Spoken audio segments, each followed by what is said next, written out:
In our digital world, data is zipping around constantly, being sorted, sent, and shuffled at incredible speeds. But how does it all happen so smoothly without turning into total chaos? Well, today we're diving deep into two of the fundamental components that act as the traffic cops of this digital universe, the multiplexer and the demultiplexer. Let's get right into it. Have you ever really stopped to think about that? I mean, how can a single tiny fiber optic cable carry thousands of phone calls, all your favorite TV channels, and huge internet data streams, all at the exact same time without getting them all jumbled up?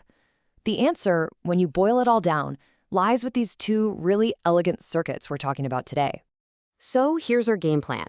We'll start by figuring out what a multiplexer is, then we'll meet its partner, the demultiplexer. After that, we'll put them side by side to really nail down the differences, and finally, we'll wrap it all up with why this stuff is so important and the key takeaways you're going to want to remember. All right, first up to bat is the multiplexer, or MUX as we call it. The easiest way to think about it is as the ultimate data selector. Its whole job is to choose just one piece of information from a whole bunch of options and send it down the line. Okay, so the textbook definition is that a MUX is a circuit that takes a bunch of input lines and selects just one of them to pass through to a single output line. It's kind of like a digital bouncer at a club, deciding which data packet gets to go through the door at any given moment. The core idea here, the principle of a MUX, is many to one. And it works based on a really simple formula. If you have 2 to the power of n inputs, you only need n select lines to pick which one gets sent to the single output. So, for example, if you have 4 inputs, which is 2 squared, you need 2 select lines.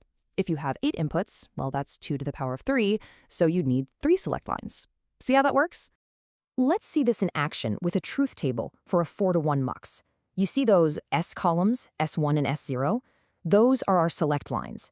They basically form a binary address, a code.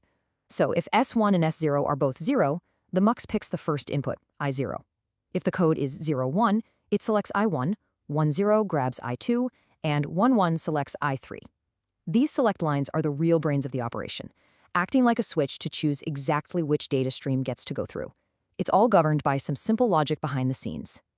And believe me, this isn't just theory. Multiplexers are everywhere. They're in our communication systems, combining all those signals into one stream. That's our TV channel example right there. They're also fundamental in computer design for routing data. And, this is a big one, for cutting down on the number of wires you need in a circuit, which is a huge deal. It saves space, it saves money, it's just more efficient. Okay, let's bring in our second hero of the day, the demultiplexer, or DEMUX. Now, if the MUX is the data selector, then the DEMUX is its perfect opposite. It's the data distributor. So a DEMUX does the exact reverse of a MUX. It takes one single input line and sends it or directs it to one of several possible output lines. You can think of it as a digital traffic cop at an intersection, pointing the incoming data down the correct road. In this slide really shows the DEMUX's whole purpose. It's one-to-many function. A single stream of data comes in, and based on the address from those n select lines, that data gets sent to one of the 2 to the power of n possible outputs. It basically takes a signal that was all bundled together and splits it back up into its original parts. Let's look at the truth table for a 1-to-4 DMX. See that D? That's our single data input. Just like before, the select lines S1 and S0 act as a binary address. A 0-0 signal sends that input data D to the first output line, Y0. A 0-1 sends it to Y1, 1-0 to Y2, and 1-1 sends it to Y3. The key here is that all the other output lines stay inactive. This is how a single stream of information gets sorted with perfect precision when it reaches its destination. And the applications here are just as vital.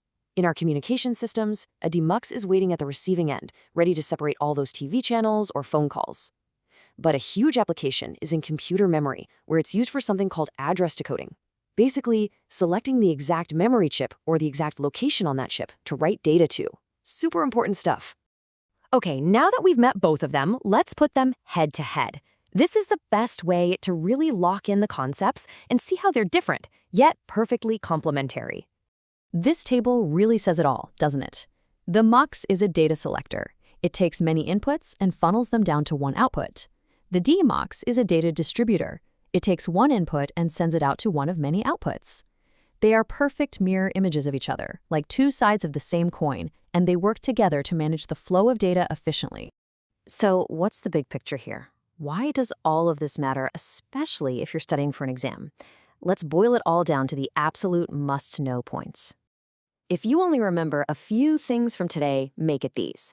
MUX is many to one. It's a data selector. DEMUX is one to many. It's a data distributor. And for applications, just remember, MUX reduces wiring, and DEMUX is critical for memory address decoding. These core concepts are the bedrock of so much of digital logic design.